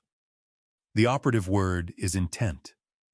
The government does not need to prove that the transfer succeeded in hiding anything, only that it was undertaken with the purpose of impeding the investigation. The timing of the filing combined with the evidence already in the file created what prosecutors called consciousness of guilt on an accelerated timeline. Then he did not know, Karen said, that we already had documentation of the assets he is attempting to move. She looked at me. I opened the filing drawer. The original listings were printed and dated. I had been running market sweeps since the beginning of October, and every piece that had appeared in connection with the Holloway network had its own printed page in chronological order. Samuel's purchase receipt from Kowalski. The gallery listing from Soho, $47,000, printed on the morning I found it, time-stamped by the browser. 3 additional listings that Samuel had flagged in the weeks since, each one cross-referenced with a notebook entry. I spread them on the bench in front of Karen. She looked at each one without touching them. Then she looked up. These were printed before the Delaware filing, she said. Everything in this drawer was documented before anyone knew there was a filing, I said. She nodded slowly, the nod of someone checking off something that needed to be confirmed rather than something that surprised her. He just added significantly to his own problem, she said. Her voice was even and unhurried, the voice of someone describing a technical fact, rather than expressing satisfaction. The underlying charges were theft and fraud. Moving assets after the investigation is known to him is obstruction. Courts treat obstruction seriously, Mr. Bennett, sometimes more seriously than the original offense, because it demonstrates that the person understood what they had done and chose to compound it rather than stop. Samuel arrived at the shop that afternoon. I had called him after Karen left, and he came the way he always comes when something has shifted, without ceremony, without announcement, with a paper bag from the diner and the reading glasses already on. He sat across from me at the work table, and I told him what Karen had told me, and he listened the way he listens to provenance stories that do not quite add up, very still, very attentive, not interrupting. When I finished, he was quiet for a moment. Then he reached into the paper bag and set a coffee in front of me and kept one for himself. Delaware, he said. Delaware, I said. He turned his cup in a slow circle on the table. Outside, the light was going the way it goes in mid-November in Brooklyn early, and without ceremony the sky just gradually becoming less of itself until the streetlights take over. "You know what I keep thinking about," Samuel said. "Tell me." 30 years, he said. "I have been in this business 30 years, and I have seen people try every variation of this. Fake provenance, altered numbers, shell entities, borrowed names." He picked up his coffee. "And the ones who get it is never the original crime that finishes them. It is always the thing they did afterward, because they thought they were smarter than the situation." He looked at me over his glasses. "Charles built something over 30 years, and then he spent 2 months dismantling it himself, one bad decision at a time, because he could not accept that someone had gotten ahead of him. I thought about a man who had stood in my shop with a pocket square and a rehearsed manner, and a watch that had come from someone else's collection, and who had looked at me with the particular confidence of a person who has never once considered the possibility that the man across the counter might know more than he does. He looked at me, I said, and he saw an old man who fixes watches in Brooklyn. "Yes," Samuel said. "Sure, that was his first mistake," I said. "Everything since has been the same mistake repeated." Samuel lifted his cup in a small gesture that was not quite a toast. We sat together for a while after that, the two of us in the way that old friends sit when something large has been in motion for a long time and is finally beginning to arrive at its conclusion. Not triumphant, not celebratory. The particular quiet of people who have done careful work over a long period and can see the shape of what it has built. The clocks on the wall ticked. Outside, the streetlights came on. Karen called back 3 hours later. 2 words. "We are ready." I set the phone down on the workbench and looked at the row of clocks on the back wall, every one of them keeping their own record indifferent to everything happening in the room around them. That is the thing about time. It does not wait for anyone to be ready. 42 years of records, and a shell company in Delaware that had been filed 4 days ago by a man who thought he was getting ahead of a situation he had already lost. Samuel told me about Kowalski on a Thursday evening sitting at my workbench with his coat still on and his coffee untouched. He had spent most of that week making phone calls he described only in outline, the way experienced dealers talk about sources carefully, with the names removed and the directions given in general terms. What he told me was this: Ray Kowalski had been contacted by federal investigators, and Ray Kowalski had made a decision. He cooperated, Samuel said, fully. His attorney negotiated the terms reduced exposure on the receiving end of the stolen property charges in exchange for complete disclosure of every transaction he had knowledge of. He picked up his coffee, looked at it, set it back down. "Every transaction, Walter. Going back 11 years. I sat with that for a moment. 11 years is a long time.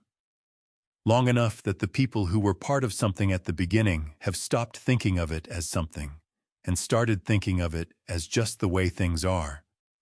Long enough that the individual transactions have blurred into a general practice, and the general practice has become invisible through repetition." "How many?" I asked. 47, Samuel said. The number sat between us on the work table. 19 states, he added. New York, California, Connecticut, Pennsylvania, Florida, Illinois. He paused. Los Angeles alone accounts for 11 of them. I thought about Vivian Holloway sitting at this same table with 3 photographs of stolen jewelry and handwriting that was too controlled because she was concentrating on the letters instead of what they meant. I thought about Robert Ashworth on the phone from Harrisburg with 10 years of frustration in a single breath. I thought about the family in Los Angeles whose emerald brooch had traveled across the country and ended up in a jewelry box in Manhattan worn to dinner parties admired under chandelier light. 47 transactions, 19 states, 11 years. The numbers, I said, never lie. Samuel nodded.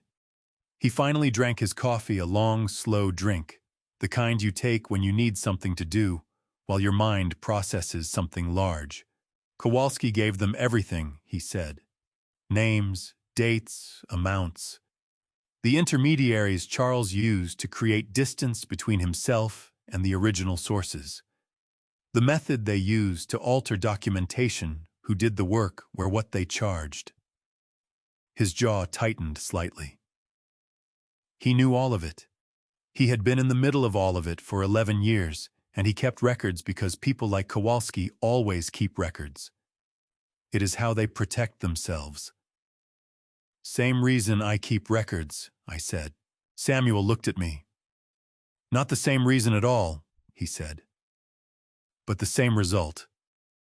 I went back to work after Samuel left. There was a pocket watch from 1887 on the velvet, a gentleman's piece gold-filled case, the movement a Swiss lever that had been running faithfully for over a century before something small had finally given way. The owner had driven 3 hours from Philadelphia. I had told him 2 weeks. I owed him 1. I put on my loop and began. The work was the same as it had always been. The same light, the same tools, the same careful attention to something small and precise that most people would pass without noticing. Outside, the city was doing what it does in late November, pulling its coat tighter, moving faster, the particular energy of a place that knows winter is coming and has decided to meet it head-on. Somewhere across that city, in offices I would never see, in conversations I would never be part of, 47 transactions were being documented and organized and prepared for the kind of scrutiny that had no interest in the stories Charles Holloway had built around them. 47 times a piece had moved from someone who owned it to someone who did not, through hands that knew exactly what they were handling and had decided that knowing was acceptable. The pocket watch's mainspring had worn unevenly, the classic result of decades of winding by the same hand, the same pressure applied to the same point, until the metal remembered the habit. I replaced it carefully, checked the power reserve, regulated the rate. Samuel had said something as he was leaving that I kept returning to. "You know what's strange?" he had said at the door, one hand on the frame, looking back. "If Vivian hadn't worn that watch to the gala, none of this gets pulled. 47 transactions and 11 years, and it all stays exactly where it is." I had thought about that. "She did, though," I said. He had nodded and gone out into the November dark. I set the pocket watch down, checked the time against the Vienna regulator, and noted the rate in my notebook. Then I turned off the work lamp and sat for a moment in the near dark with nothing but the ticking around me. 47 transactions. Every one of them documented now in someone else's records, by someone with considerably more authority than a watchmaker in Brooklyn with a cabinet full of composition books. But it had started here, at this bench. With a notebook entry from 2007 and a serial number that matched a listing 4 miles away across the river. It had started here because this was where the records were. I read about it in a trade publication, not a newspaper, not a news alert on my phone. A quarterly journal that covers the fine arts and antiques market. The kind of publication whose readership is small enough that every person who subscribes knows most of the other people who subscribe. It arrived in my mailbox on a Tuesday morning, the way it always arrives, folded once and slightly damp from the weather. And I brought it inside with my coffee and set it on the bench and read it the way I always read it, back to front, starting with the market listings, working toward the features. Charles Holloway's name appeared in a short item near the bottom of the second page. 4 sentences. The language was careful in the way that trade publication language is careful when the legal situation is still developing words, like alleged and reported, and under review arranged in a sequence that communicated everything while committing to nothing. I read the 4 sentences twice. Then I turned to the listings and finished my coffee. Samuel called that afternoon. "The Soho Gallery closed this morning," he said. His voice carried the particular flatness of someone delivering information they have been carrying for a few hours and are relieved to set down. "Sign in the window says temporary closure for renovation. There is no renovation." He paused. "The 2 dealers who were in your shop that morning, the ones who watched you open the case back, both of them have quietly withdrawn from 2 upcoming auction consignments. No explanation given." "How quietly?" I asked.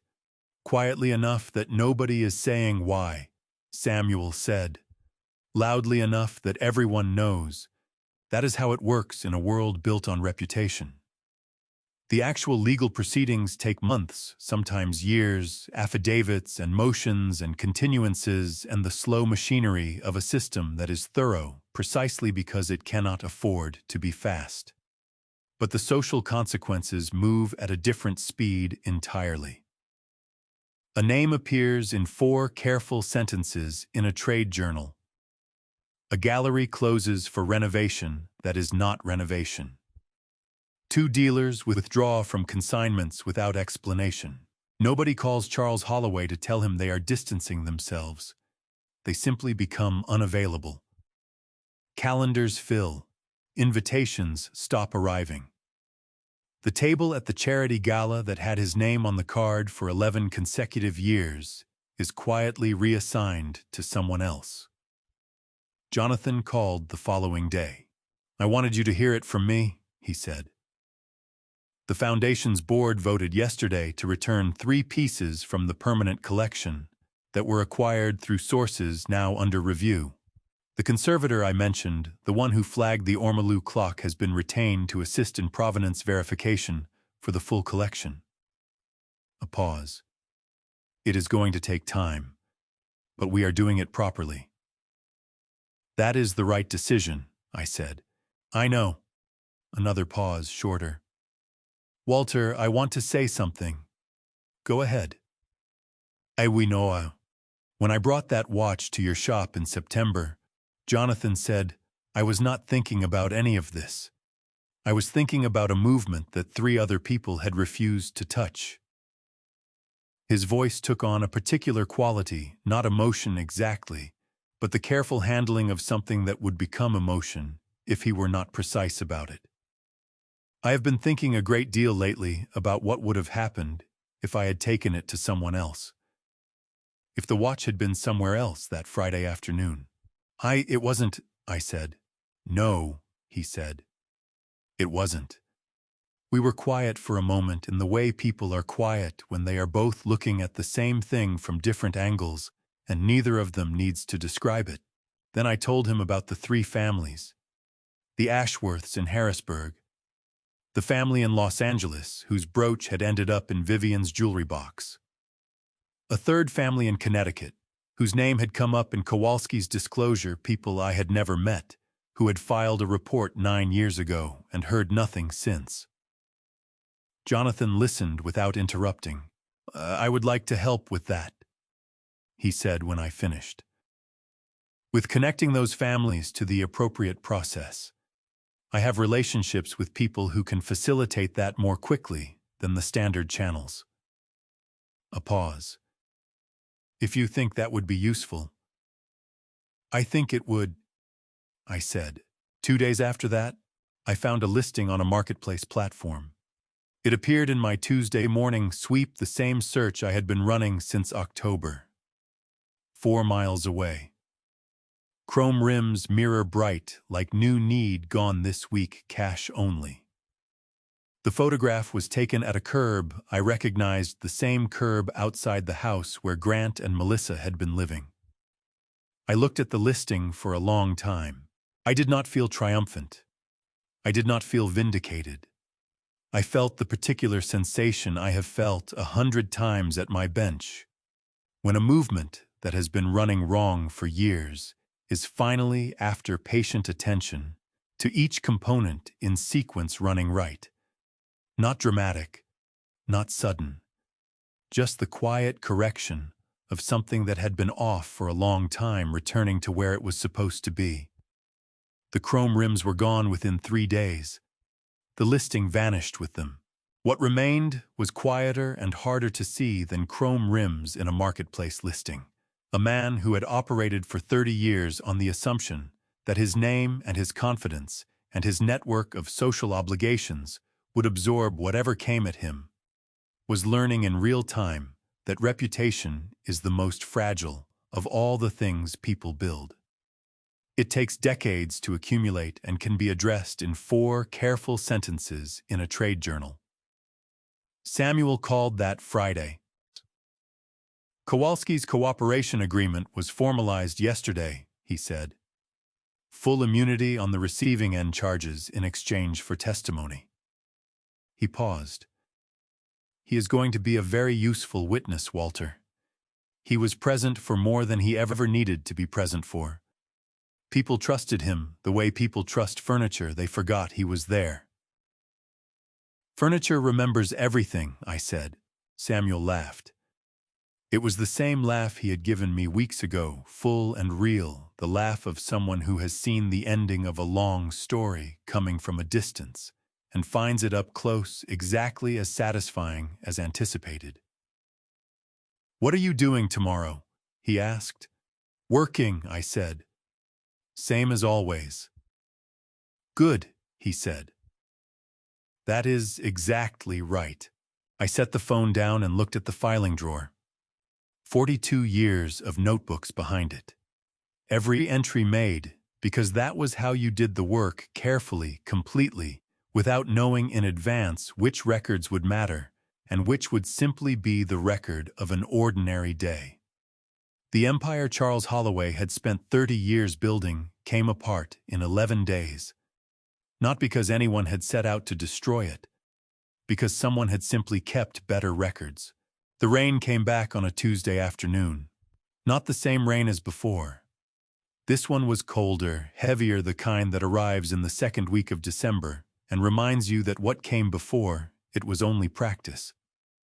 I had the work lamp on, and a 1930s Elgin pocket watch open on the velvet when I heard the sound of footsteps stopping on the sidewalk outside. I did not look up immediately. I finished the adjustment I was making to the regulator a quarter turn no more, the kind of correction that requires the hand to be still and the mind to be elsewhere. And then I set the tool down and looked through the front window. There were 3 of them. Grant stood nearest the curb, his hands in his jacket pockets, his shoulders pulled forward against the cold. He was looking at the sidewalk, not at the shop. At the sidewalk, the way a man looks at something that has nothing particular to offer, but is better than looking at the thing he cannot bring himself to look at. Vivian stood a few feet to his right, slightly apart from him, in a dark wool coat with the collar turned up. She was not wearing gloves, and her hands were clasped in front of her. No rings, no bracelet, no watch. The wrists that had been heavy with gold every time I had seen her were bare, and the bareness of them was more striking than any jewelry she had ever worn. Melissa was at the door. She was not knocking. She was standing with one hand raised, not quite touching the glass, like someone who has been standing there for a while and has not yet resolved the question of whether to finish the gesture. I got up from my stool and opened the door. The cold came in with her. She stepped inside and the door swung shut behind her, and she stood in the middle of my shop with her coat dripping onto the floor and her eyes moving around the room the way they had moved around it the night she came through the back door in the rain, taking inventory of a place that had always been here, that had not changed, that had been waiting with the particular patience of rooms that belong to people who do not leave.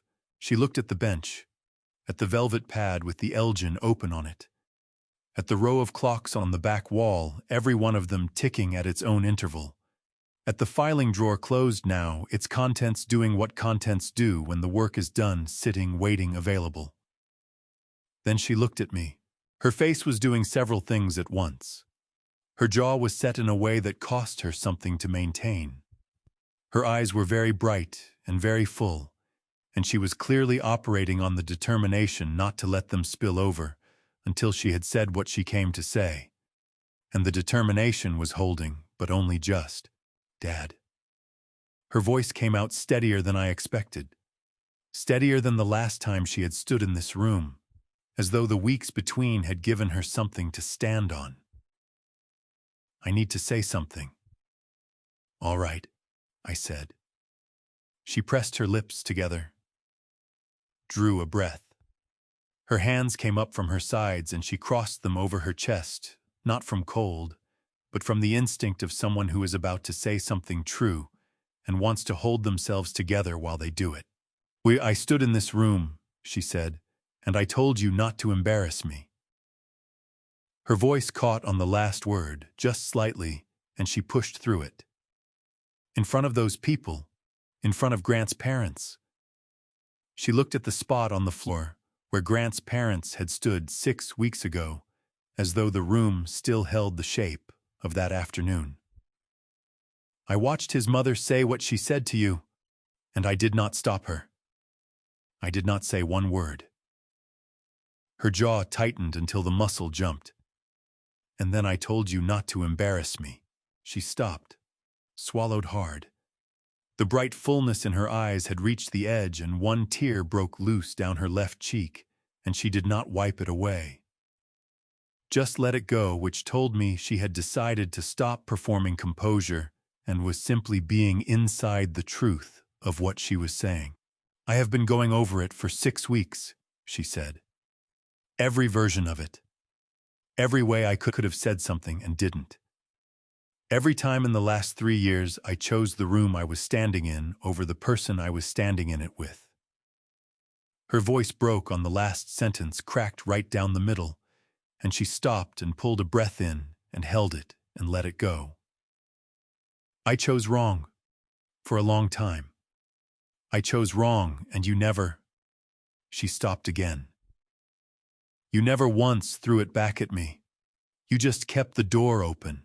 I looked at my daughter. 6 weeks ago, she had stood in this same shop in an evening gown that cost more than my monthly rent, and told me not to embarrass her in front of people who had spent 30 years building something out of other people's losses and calling it success. And here she was now in a damp coat with one tear drying on her cheek and her arms crossed over her chest, and her voice doing the thing that voices do when they are saying something they have needed to say for a long time, and are finally in a room where it is safe to say it. I came out from behind the bench. I crossed the shop floor and I put my arms around my daughter, and she made a sound that had been waiting a long time to come out. Not a sob exactly, but the exhale of someone who has been holding their breath for 3 years and has finally remembered that they do not have to. Her arms came around me, and she held on the way people hold on when they are not sure how long the moment will last, and want to make certain it is real before it passes. We stood like that for a while. When she pulled back, her eyes were red and her face was blotchy, and she looked the way people look when they have just put something down that was too heavy to carry and are still adjusting to the absence of the weight. "I can help you start over," I said. "But I won't help you go back to what that was." She shook her head quickly. "I don't want to go back." Her voice was rough and genuine. "I don't want any of it. I just—" She stopped, looked at me. "I want to come home. Not forever. Just I need somewhere to stand while I figure out what comes next." "The backroom couch isn't comfortable," I said. She laughed, short and wet and completely real. "I know," she said. "I've slept on it before." I went to the front window.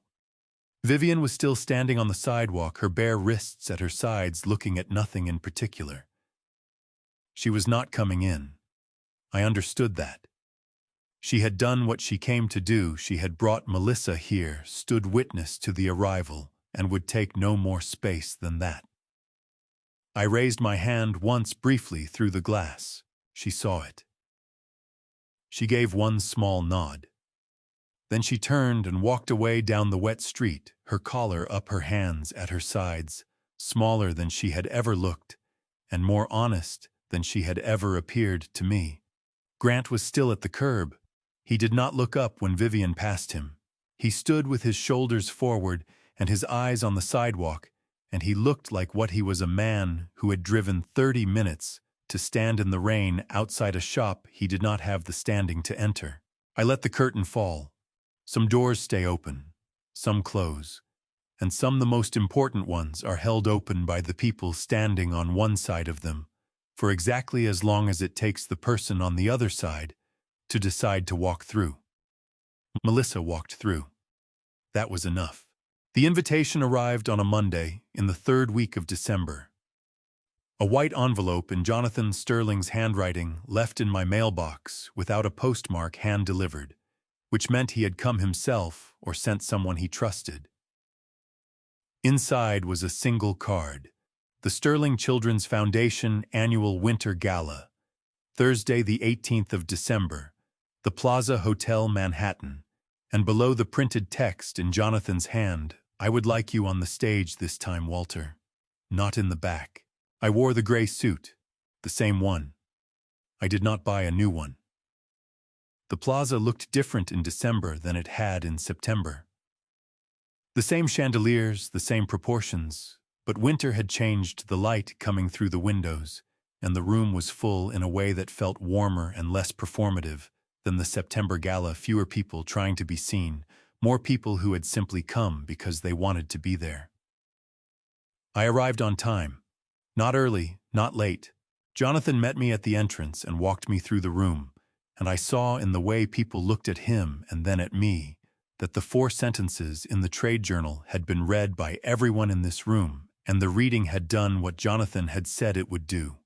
3 families were in the process of having property returned. A provenance review was underway at the foundation. The machinery of correction was moving at its own pace, which was slower than anyone wanted, and faster than it had been moving before. We did not talk about any of it. There was nothing left to say that had not already been said or set in motion. The program began at 7:30. Jonathan spoke first, the way he always speaks, clearly, without notes, with the particular ease of a man who has spent decades saying true things in front of large rooms and has stopped being self-conscious about it. He talked about the foundation's work, about the children the funds reached, about what it means to build something that outlasts the people who build it. Then the screen behind him lit up. Photographs. 42 years of them. A lady's dress watch from the 1940s, its movement replaced its case, polished back to its original warmth. A mantel clock from a family in Ohio, restored after 30 years of disuse.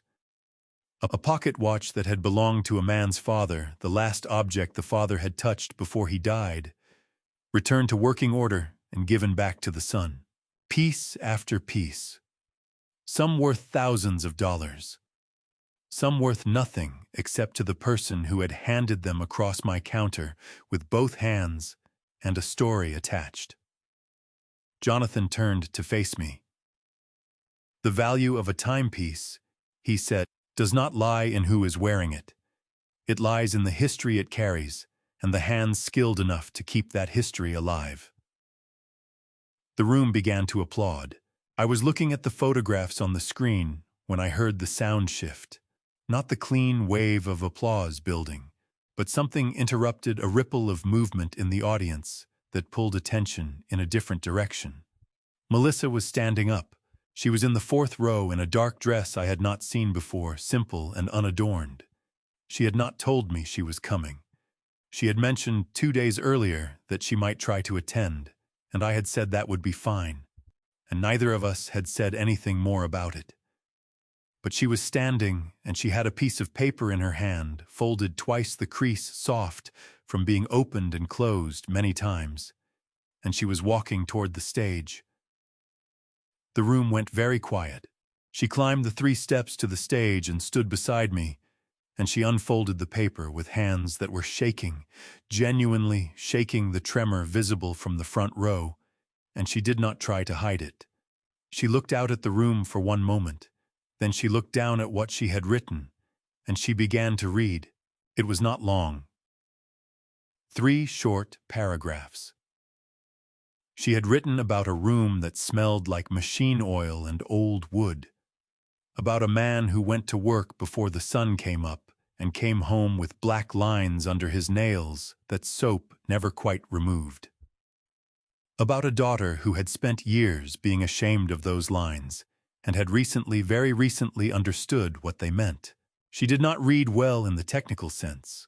Her voice broke twice, and she had to stop and collect herself, and she lost her place once near the end and had to find it again with her finger. But she read truly, which is the only thing that matters when the room is full of people who can tell the difference. When she finished, she folded the paper and held it against her chest, and she looked at me. I looked back at her. Her eyes were very bright and very full, and she was not trying to hold them back anymore. Neither was I, though I would not have admitted that to anyone in the room, and I trusted that the light from the screen was sufficient to maintain some ambiguity on the matter. The room stood. Not all at once it moved from the front rows backward, the way a real response moves, not choreographed, but genuine people standing because they needed to, and not because anyone had told them to. I raised my hands, both of them, open palms out the way you hold something up for examination, the hands that had been called dirty in this same hotel 3 months ago, worn at the knuckles, calloused along the palms. The thumbnail on my right hand still slightly stained from a repair I had done that morning, because I had worked until noon and driven straight to Manhattan, and had not thought to check until I was already in the car, and had decided that checking no longer seemed like something I needed to do. The same scar from '97, the same oil that 42 years of hot water had never quite washed away. The same hands that had been doing this work before anyone in that room had thought to look down at them. I had spent the first 63 years of my life thinking these hands were something to apologize for in certain rooms. I was done with that now. The hands they called dirty had fixed the watch they tried to take, saved the name they tried to destroy, and in the end, helped dismantle the world they had built to look down from. I did not say any of that out loud. The room already knew. I spent 63 years believing that staying quiet was the same as staying strong. It is not. Silence is not peace, it is permission. Keep your records. Tell the truth once in a room where it cannot be rewritten. That is all it takes.